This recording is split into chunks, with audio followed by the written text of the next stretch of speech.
Hello there, and welcome to my little build video. Returning to Guild Wars 2 after, let's just say it's been a while, I have noticed one glaring thing in Conquest. Drowning in the endless tide of disgusting meta builds, there's just way fewer warriors than I would expect, and even fewer of them have chosen the true path, that, of course, being the path of a conditioned Berserker. So, let's dive right in. Let's take a quick look at the choice of weapons. Berserker has a rather limited choice of condition-based weapons, so after some consideration, testing, and more lost matches than I would like to admit, I came to the conclusion that an offhand sword might look cool, but it's pretty much useless since most of our damage comes from burning. Yes, you can block a bit of damage with riposte, but it's really not worth it, so I ended up with this setup. So for our first weapon set, we got a sword and a torch. The sword's basic attack chain applies several stacks of bleeding, as well as a cripple debuff. Next, of course, we got Savage Leap, which is a gap closer that comes with the added benefit of applying a rather lengthy cripple, and the final sword skill being Final Thrust. It's a stab that applies 6 stacks of bleeding, but it also does slightly more damage to low health enemies. However, the damage itself with this build is not that interesting, and the increase only applies to the stab damage, not to the bleeding. Then we got our torch skills. First of them being Blazebreaker, which, aside from the ridiculous name, is pretty good. It applies burning and cripple in a straight line, and when used in conjunction with Savage Leap, it actually allows us to catch most fleeing enemies. And last but not least, Flames of War. This is basically our portable grill. It's fire, we can take it everywhere with us. You set yourself on fire, creating a mobile fire field, and not only does it burn enemies who are within range, but when it expires it also does more burning damage. And as a nice bonus, it removes some conditions from you. For our second weapon set, we got a longbow. Yeah, we a ranger now. Our basic attack, Dual Shot, actually applies 2 stacks of burning thanks to the specializations we took. It's not that impressive, however, it tends to adapt rather quickly. Next, we got Fan of Fire. Now this is pretty hot.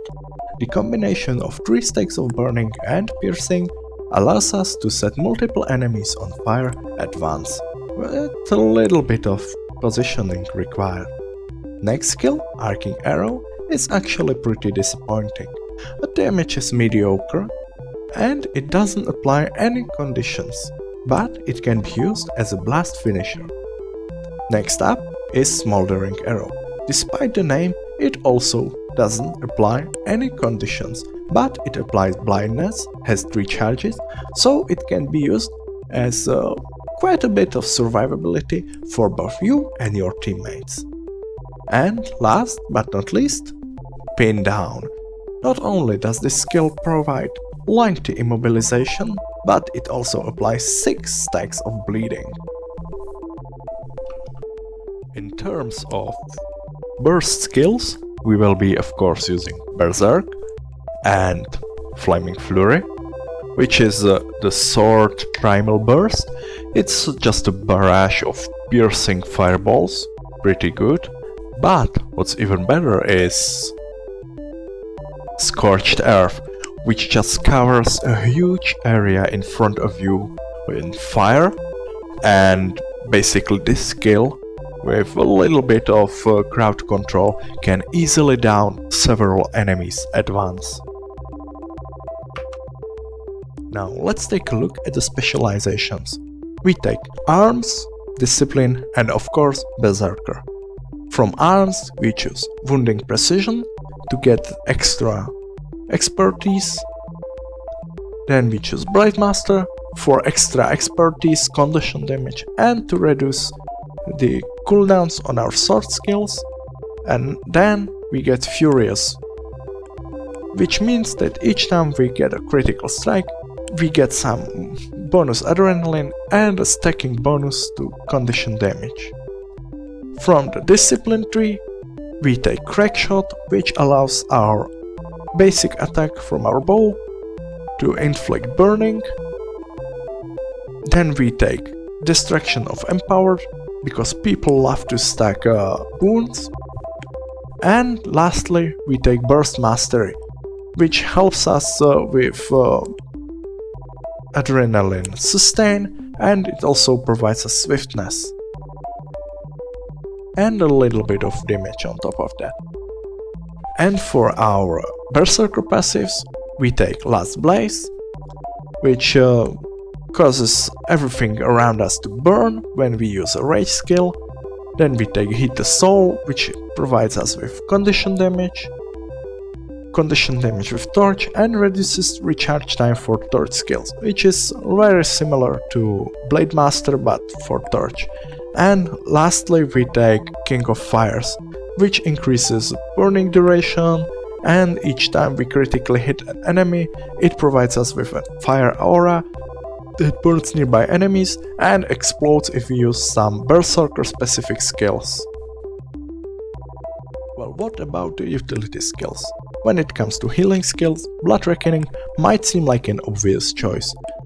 And it would be for a PvE DPS. However, for PvP, the healing feels way too weak, and the Berserk duration increase is not all that impressive. So I have chosen to run Mending instead, because on a shorter cooldown, it provides over twice as much healing, and it also removes 3 conditions. Next, we got Shattering Blow.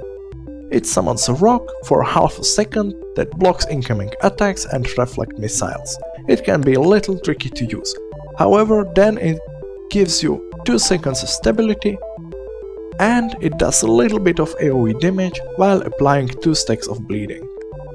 Next we got our Stun Breaker, Outrage.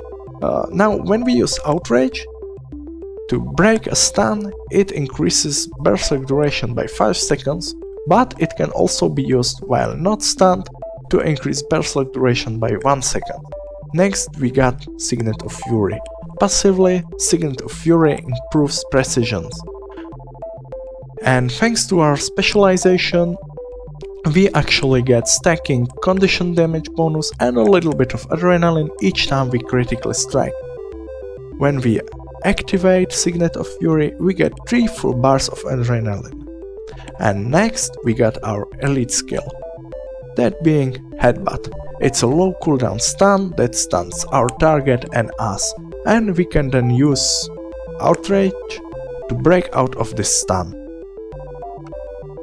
Now let's take a look at the equipment. We take Carrion Amulet with Rune of the Elementalist.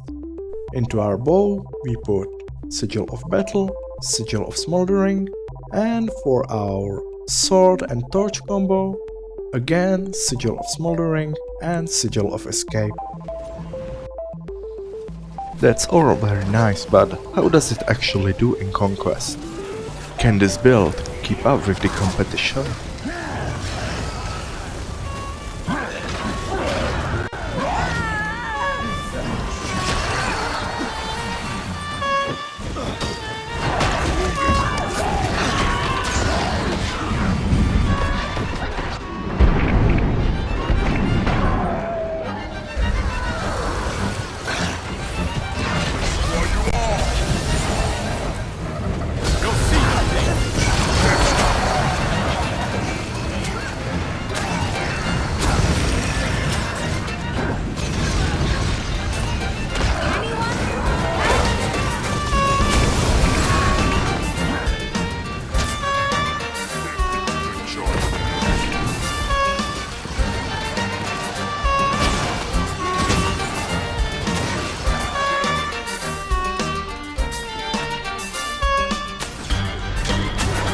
Your enemy has the gate.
across the field.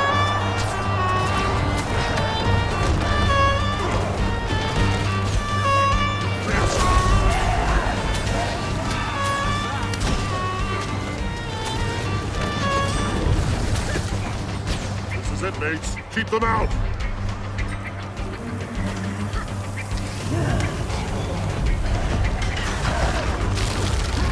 This is it, mates. Keep them out. You can't stop.